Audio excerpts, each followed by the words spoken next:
नमस्कार, मैं अभिजात कांडपाल। स्वागत है आपका 19 अगस्त 2025 यानी मंगलवार के न्यूज़ बुलेटिन में।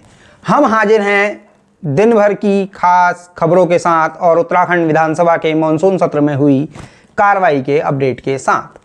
शुरू करते हैं आज का बुलेटिन। आज की खास खबरें हैं, उत्तराखंड विधानसभा के मॉनसून सत्र में दिन भर विपक्ष का जोरदार हंगामा।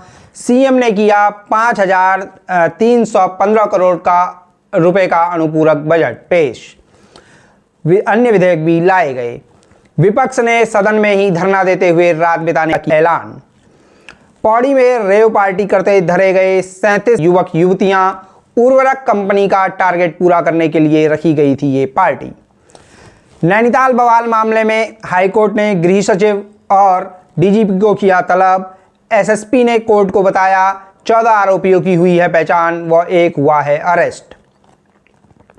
नैनीताल जिला पंचायत अध्यक्ष व उपाध्यक्ष पद का रिजल्ट हुआ घोषित। दीपा धर्मवाल बनी अध्यक्ष व देवकी उपाध्यक्ष। बदला गया खूनी गांव का नाम, अब कहलाएगा देवी ग्राम। अब खबरें विस्तार से। उत्तराखंड विधानसभा के मॉनसून सत्र में दिन भर विपक्ष का जोरदार हंगामा। सीएम ने पेश किया 5,315 करोड़ रुपए का अनुपूरक बजट। अन्य विधेयक भी लाए गए। विपक्ष ने सदन में ही धरना देते हुए रात बिताने का किया ऐलान। उत्तराखंड विधानसभा का 4 दिवसीय मॉनसून सत्र भराड़ीसैंण विधानसभा में मंगलवार को शुरू हो गया और पहले ही दिन विपक्ष ने सदन में जमकर हंगामा काटा और जोरदार प्रदर्शन किया। दरअसल कांग्रेस के विधायक नैनीताल में जिला पंचायत अध्यक्ष पद के चुनाव के दौरान हुए बवाल को लेकर चर्चा की मांग कर रहे थे। इस दौरान कांग्रेस के विधायकों ने पंचायत के वोट चोर, गद्दी छोड़, तमंचे वाली ये सरकार नहीं चलेगी जैसे नारे लगाए।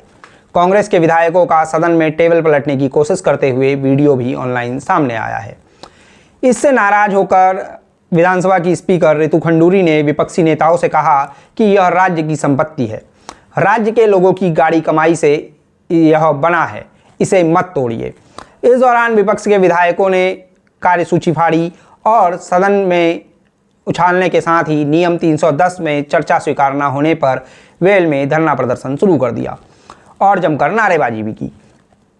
विपक्ष का प्रदर्शन दिन भर जारी रहा और बार बार हंगामे के बीच सदन की कार्यवाही को कई बार स्थगित करना पड़ा। वहीं देर शाम हल्द्वानी के विधायक सुमित हृदय ने फेसबुक पर लाइव आकर विधानसभा से लाइव किया है। इसमें उन्होंने विधानसभा का फर्नीचर दिखाते हुए दावा किया कि सदन की प्रॉपर्टी को, संपत्ति को कोई नुकसान नहीं पहुंचा है। उन्होंने कहा कि मीडिया व अन्य नेता झूठ फैला रहे हैं। इसके साथ ही उन्होंने बताया कि मांग पूरी न होने के कारण विपक्ष के विधायकों ने रात सदन में ही धरना देते हुए बिताने का फैसला किया है। बुलेटिन लिखे जाने तक अपडेट ये था कि मुख्यमंत्री पुष्कर सिंह धामी ने नेता प्रतिपक्ष यशपाल आर्य और कांग्रेस के वरिष्ठ विधायक प्रीतम सिंह से फोन पर बातचीत कर उनकी मांगों पर चर्चा की। बकौल सरकार मुख्यमंत्री ने कहा कि उनकी जो भी मांगे हैं उन पर उचित कार्रवाई के निर्देश दिए जा चुके हैं। इस दौरान उन्होंने दोनों नेताओं से धरना समाप्त करने और विधायक आवास पर लौटने की अपील भी की। हालांकि यशपाल आर्य ने रात करीब 9:30 बजे फेसबुक पर विधानसभा के सदन से लाइव आकर बताया कि वे रात को सदन में ही धरना देंगे और कल भी इस मुद्दे पर चर्चा की मांग करेंगे। इधर मुख्यमंत्री पुष्कर सिंह धामी ने दोपहर बाद 5,315 करोड़ रुपए का अनुपूरक बजट पेश किया। इसके साथ ही समान नागरिक आचार संहिता यानी यूसीसी संशोधन विधेयक 2025, श्री बद्रीनाथ व श्री केदारनाथ मंदिर अधिनियम 1939 संशोधन विधेयक 2025, उत्तराखंड पंचायती राज संशोधन विधेयक 2025, उत्तराखंड अल्पसंख्यक शिक्षा विधेयक 2025, उत्तराखंड धर्म स्वतंत्रता एवं विधि विरुद्ध प्रतिषेध संशोधन विधेयक 2025, उत्तराखंड निजी विश्वविद्यालय संशोधन विधेयक 2025, उत्तराखंड लोकतंत्र सेनानी सम्मान विधेयक 2025, उत्तराखंड साक्षी संरक्षण निरसन विधेयक 2025 को सदन के पटल पर रखा गया। सदन की कार्रवाई के दौरान दिवंगत पूर्व विधायक मुन्नी देवी को श्रद्धांजलि भी दी गई। विपक्ष के हंगामे को लेकर राज्य के मुख्यमंत्री पुष्कर सिंह धामी ने कहा है कि सदन में बहस होनी चाहिए थी। उन्होंने कहा कि जनता के मुद्दों पर चर्चा होनी चाहिए थी, लेकिन विपक्ष ने जिस तरह से कानून व्यवस्था की धज्जियां उड़ाई हैं वह पूरा देश देख रहा है। धामी ने आगे कहा कि हम सदन चलाना चाहते थे। पंचायत चुनाव में भाजपा को भारी जीत मिली है और जिस तरह से जनता ने पंचायत चुनाव, लोकसभा चुनाव, विधानसभा चुनाव, नगर निकाय चुनाव आदि में सभी क्षेत्रों के विकास की जिम्मेदारी बीजेपी को सौंपी है, उससे विपक्ष का निराश होना स्वाभाविक है। सुनिए सीएम धामी ने क्या कहा वीडियो में। आप कानून व्यवस्था की बात करते हैं, आप सदन के अंदर ही कानून व्यवस्था तोड़ने का काम कर रहे हैं। बहुत गलत बात है, बहुत गलत बात है। प्रॉपर्टी मत तोड़िए, बहुत आपकी प्रॉपर्टी है। उत्तराखंड की जनता के बहुत बड़ी कमाई से ये बना है। आज विकास की बातें करना नहीं चाहते, आपके पास कोई मुद्दे नहीं है। आप बाजपुर में जीत गए, जो यशपाल आर्या माननीय नेता प्रतिपक्ष जी का क्षेत्र है, तो वहां पर कोई चर्चा नहीं हो रही है कि अच्छा मतदान हुआ है, अच्छी चुनाव की काउंटिंग हुई है, लोकतांत्रिक तरीके से वहां पर चुनाव संपन्न हुआ है। आप देहरादून में जीत गए, आप वहां पर कोई बात नहीं कर रहे हैं। जहां हार गए हैं, जैसे पूरे देश के अंदर आपकी पार्टी का एक आदत सी बन गई है, या मैं समझता हूं कि आपकी पार्टी ने वहीं से एक नीति तय कर दी है कि जहां जहां आप हारेंगे कोई न कोई आप बहाना बनाएंगे, कोई न कोई अपनी फेस सेविंग करेंगे। जैसे हार जाते हैं तो कहते हैं ईवीएम दोषी है, ईवीएम को दोष ठहराते हैं। इस बार तो ईवीएम भी नहीं थी। और जब कहीं हार जाते हैं तो कहते हैं चुनाव आयोग दोषी है, कभी हार जाते हैं प्रशासन पर ठीकरा फोड़ते हैं। अरे भाई, नैनीताल में ही देखिए आप, जहां नैनीताल में आज परिणाम घोषित हुआ है, उसमें अध्यक्ष भारतीय जनता पार्टी का जीता है और उपाध्यक्ष कांग्रेस का जीत गया। अगर निष्पक्ष मतदान नहीं होता विकास जी, तो आप बताइए क्या ऐसा होता? क्या दोनों ही पद भाजपा को मिलने चाहिए थे? तो निष्पक्ष मतदान हुआ है, उसकी वीडियोग्राफी हो रही है, ऑब्जर्वर है, निर्वाचन आयोग उस पर देख रहा है। अरे भाई, आप अपनी हताशा, निराशा, अपनी हार छिपाने के लिए ऐसा काम कर रहे हैं, जबकि उत्तराखंड की जनता जानती है हम ईमानदारी से काम कर रहे हैं। आपदा आती है, हम ग्राउंड जीरो पर होते हैं। हम उत्तराखंड की जनता के लिए जो भी निर्णय लेना होगा हम वो निर्णय लेते हैं। हमारा तो आपसे अनुरोध था कि आप भी जो है सकारात्मक रूप से, आपने आज सदन का, इतने बड़े प्रदेश का जो जरूरी चर्चा है, उसको ऐसे ही जो है आज आपने तिंजालजली दे दी। आपने बिल्कुल विकास के कामों को बिल्कुल भी प्राथमिकता नहीं दी। अपने निजी स्वार्थों के लिए आप दिन भर हल्ला करते रहे हैं और सदन का सारा समय आपने बर्बाद कर दिया। अब बढ़ते हैं अगली खबर की ओर। पौड़ी में रेव पार्टी करते धरे गए 37 युवक युवतियां, उर्वरक कंपनी का टारगेट पूरा करने के लिए रखी गई थी ये पार्टी। पौड़ी गढ़वाल के लक्ष्मण झूला थाने की पुलिस ने गंगा भोगपुर स्थित एक रिजॉर्ट में रेव पार्टी करते 37 युवक युवतियों को पकड़ा है। पुलिस ने इसकी जानकारी सोशल मीडिया प्लेटफॉर्म फेसबुक पर शेयर कर बताया कि एक रिजॉर्ट में तेज आवाज़ में गाने बजाने और हुड़दंग करने व शांतवादियों में खलल डालने की शिकायत मिलने पर छापेमारी की गई। बकौल पुलिस, लक्ष्मण झूला इलाके में युवक युवतियों का रेव पार्टी करना भारी पड़ा। पुलिस ने कहा कि रिजॉर्ट संचालक पर मुकदमा दर्ज करने के साथ साथ 37 युवक युवतियों पर कड़ी कार्रवाई कर उनकी खुमारी उतारी गई है। पुलिस के मुताबिक मानसून और बरसात के सीजन के मद्देनज़र यमकेश्वर के एसडीएम ने सभी होटल व रिजॉर्ट्स 1 जुलाई से बंद करने का निर्देश जारी किया था, जिसके बावजूद रेव पार्टी की जा रही थी। वहीं पुलिस पूछताछ में ये बात सामने आई है कि पार्टी एक एग्रीकल्चर कंपनी के एरिया मैनेजर ने रखी थी।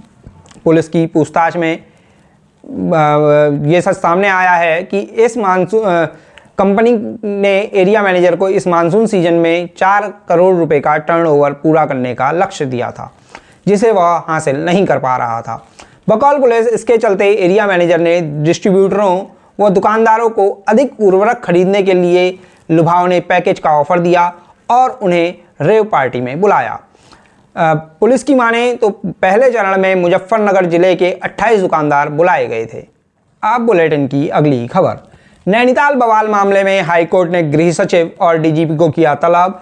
एसएसपी ने बताया 14 आरोपियों की हुई है पहचान व एक हुआ है अरेस्ट। नैनीताल में 14 अगस्त को जिला पंचायत अध्यक्ष चुनाव से पहले हुए बवाल के मामले को लेकर उत्तराखंड हाईकोर्ट ने मंगलवार को भी सुनवाई की। मीडिया रिपोर्ट्स की माने तो एसएसपी प्रहलाद नारायण मीणा ने कोर्ट में बताया कि मामले को लेकर ड्यूटी में लापरवाही बरतने के आरोप में एक दरोगा को निलंबित किया गया है और घटना में रामपुर, उधम सिंह नगर जिले, हल्द्वानी और नैनीताल शहर के लोग शामिल थे, जिनका विस्तृत ब्यौरा जुटाने के लिए समय की जरूरत है। बकौल रिपोर्ट्स, उन्होंने कोर्ट में कहा कि जांच पूरी करने के लिए समय चाहिए और वह इस बात की भी जांच करेंगे कि कौन लोग बाहरी थे, वह यहां कैसे आए। रिपोर्ट्स में छपा है कि एसएसपी ने कोर्ट को बताया कि जिला पंचायत सदस्यों का अपहरण करने के आरोपी हिस्ट्री सीटर नहीं हैं। ये सभी खबरें कई न्यूज़ पोर्टल्स पर छपी हैं। उन्होंने बताया कि मामले में 14 लोगों की पहचान की गई है, जिसमें से एक को गिरफ्तार किया है। इधर कोर्ट ने गृह सचिव और डीजीपी को शुक्रवार को व्यक्तिगत रूप से कोर्ट में हाजिर रहने का आदेश दिया है। न्यूज़ पोर्टल्स पर छपी खबरों के मुताबिक आज भी कोर्ट ने सख्त रुख अपनाया और इस घटना से गन कल्चर फैलने और सार्वजनिक शांति भंग होने पर कड़ी नाराजगी जताई है। मामले की अगली सुनवाई 22 अगस्त यानी शुक्रवार को होगी। अगली खबर पंचायत चुनाव के रिजल्ट से जुड़ी है। नैनीताल जिला पंचायत अध्यक्ष व उपाध्यक्ष पद का रिजल्ट हुआ घोषित। दीपा धर्मवाल बनी अध्यक्ष व देवकी उपाध्यक्ष। नैनीताल जिला पंचायत अध्यक्ष व उपाध्यक्ष के चुनाव परिणामों की मंगलवार को घोषणा हो गई। जिला पंचायत अध्यक्ष पद पर बीजेपी प्रत्याशी दीपा धर्मवाल ने कांग्रेस की पुष्पा नेगी को 1 वोट से हराकर जीत दर्ज की है। मीडिया रिपोर्ट्स के मुताबिक धर्मवाल को 11 जबकि नेगी को 10 वोट मिले, जबकि 1 वोट रद्द माना गया। वहीं उपाध्यक्ष पद पर बीजेपी प्रत्याशी बहादुर सिंह नगदली व कांग्रेस प्रत्याशी देवकी बिष्ट को बराबर वोट पड़े। बकौल रिपोर्ट्स इसके बाद हुए टॉस में देवकी जीती हैं।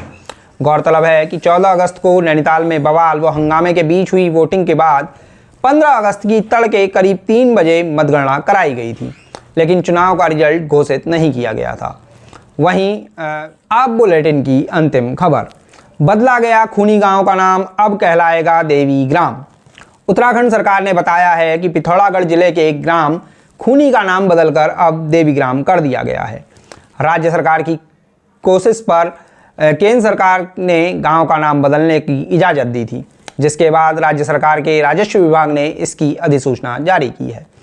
मामले को लेकर मुख्यमंत्री पुष्कर सिंह धामी ने कहा है कि स्थानीय निवासी लंबे समय से गांव का नाम बदलने की मांग कर रहे थे। उनकी भावनाओं को देखते हुए राज्य सरकार ने भारत सरकार से गांव का नाम बदलने का अनुमोदन प्राप्त कर यह कार्य पूरा किया है। अब बारी है 20 अगस्त के पंचांग की। 20 अगस्त को है भाद्रपद महीने के कृष्ण पक्ष की द्वादशी तिथि, जो दोपहर 1:58 तक रहेगी। इसके साथ ही बुधवार का दिन होगा और रात 12:27 तक पुनर्वसु नाम का नक्षत्र रहेगा। शाम 6:13 तक सिद्धि नाम का योग और दोपहर 1:58 तक तैतिल नाम का करण रहने वाला है। शुभ मुहूर्तों की बात करें तो 20 अगस्त को अभिजीत मुहूर्त नहीं होगा, जबकि रात 10:07 से 11:40 तक अमृतकाल रहेगा। इसके साथ ही 20 अगस्त 2025 को प्रदोष व्रत भी रखा जाएगा। तो ये थी आज की खास खबरें। आपको ये बुलेटिन पसंद आया हो तो लाइक शेयर जरूर करें। अपने सुझाव भी कमेंट कर जरूर बताइएगा। सब्सक्राइब करना अपना अधिकार मानिए और चटका दीजिए बेल वाला आइकन भी, जिससे आपको हर समय यानी जब भी वीडियो अपलोड हो तो आपको नोटिफिकेशन मिल सके। जल्द होगी मुलाकात किसी नए वीडियो में नई खबरों नए तथ्यों के साथ। अपने पहाड़ की धड़कन से जुड़े रहिए। तब तक दीजिए इजाजत। नमस्कार, मैं अभिजात कांडपाल। आप देख रहे थे P4 पहाड़ न्यूज़।